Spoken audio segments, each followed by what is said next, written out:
We're at the Koonalda Homestead, which is off the main highway and unmarked. We managed to find it up a few tracks, about 30 kilometres off the main highway.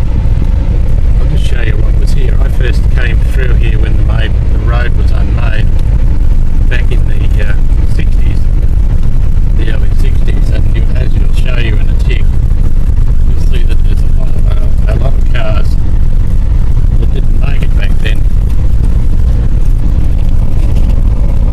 Over here is the graveyard of quite a few old cars.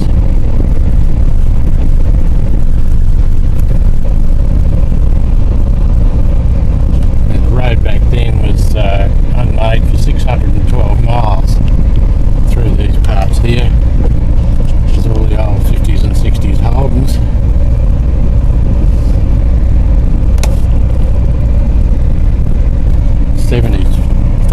Rolled. You can see a lot of the cars actually rolled because the road was that bad, being unmade, and you had rather large potholes, and it was an unwritten law back then that if you found a large pothole filled with bull dust, which was a very fine dust to make it look like the road was smooth, but in fact had no body to it, if you found one of those you had to tear a bush out and throw it in it to other people that avoid it. There's a 55 Holden, 60s Falcon, 60s Holdens.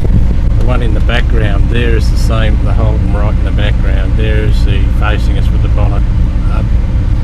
It's the same model as the one I first drove when I came through, but the 59 model Holden, and at the time the car was 5 years old when I came through. There's a custom line, various other cars. As you can see, most of them have been rolled over. Another custom line in the background, a few old Holdens and the like. Trucks,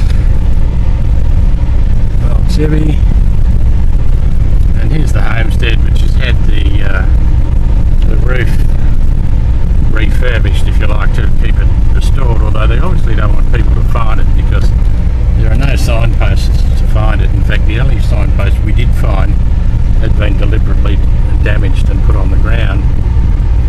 We only found that when we'd given up and we were on our way out. But anyway, back then, this is where you'd turn off about 100 yards. A few hundred yards from here is the old highway, which looks the same as this dirt in front of us.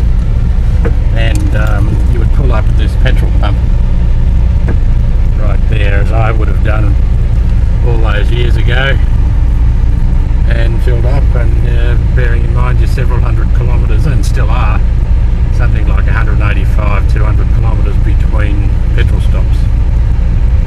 Okay, well there you go, that was Koonalda Homestead.